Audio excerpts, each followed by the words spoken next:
آتی ہے مشرق سے جب ہنگامہ در دامن سحر، منزل ہستی سے کر جاتی ہے خاموشی سفر۔ صبح کا وقت جب مشرق سے طرح طرح کے ہنگامے لے کر نمودار ہوتا ہے، تب زندگی کی خاموشی چلی جاتی ہے اور ہر طرف رونقیں شروع ہوتی ہیں۔ محفل قدرت کا آخر ٹوٹ جاتا ہے سکوت، دیتی ہے ہر چیز اپنی زندگانی کا ثبوت۔ جب صبح نمودار ہوتی ہے تو قدرت کی محفل یعنی دنیا کی خاموشی آخر ٹوٹ جاتی ہے اور دنیا کی ہر چیز بیدار ہو کر اپنے زندہ ہونے کا پتہ دیتی ہے۔ چہچہاتے ہیں پرندے پاکے پیغام حیات، باندھتے ہیں پھول بھی گلشن میں احرام حیات۔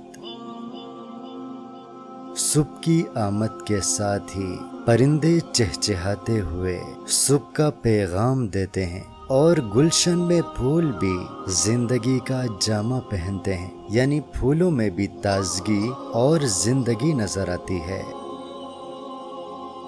مسلم خوابیدہ اٹھ ہنگامہ آرا تو بھی ہو،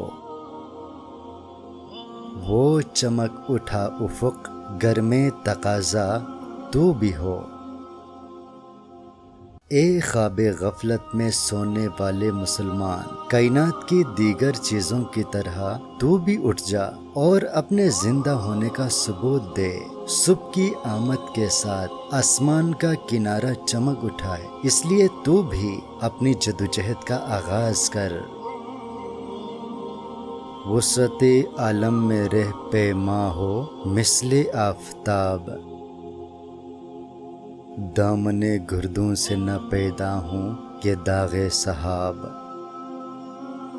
اے مسلمان، جس طرح سورج نے اپنی منزل کی طرف سفر شروع کیا ہے، اس کی طرح تو بھی اپنا سفر شروع کر۔ آسمان کے دامن سے بادلوں کے داغ جس طرح سورج نے ہٹا دیے ہیں، تو بھی اپنے راستے کی رکاوٹوں کو دور کرتا جا۔ کھینچ کر خنجر کرن کا پھر ہو سرگرم ستیز، پھر سکھا تاریکی باطل کو اداب گریز۔ سورج اپنے کرنوں کا خنجر استعمال کرتے ہوئے آگے بڑھتا ہے، تو بھی اپنی صلاحیتوں کو استعمال کر اور باطل کی تاریکی کو ان کے اوقات یاد دلا۔ تو سراپا نور ہے، خوشتر ہے عریانی تجھے، اور عریاں ہو کے لازم ہے خود افشانی تجھے۔ تو سر سے لے کر پاؤں تک نور ہے اور نور کہیں بھی چھپ نہیں سکتا، اس لیے تجھے ظاہر ہونا چاہیے اور ظاہر ہو کر پوری دنیا میں خود کو بکھیر دے کہ ہر طرف نور ہی پھیل جائے۔ ہاں نمایاں ہو کے برق دیدہ خفاش ہو، اے دل کونو مکاں کے راز مضمر فاش ہو۔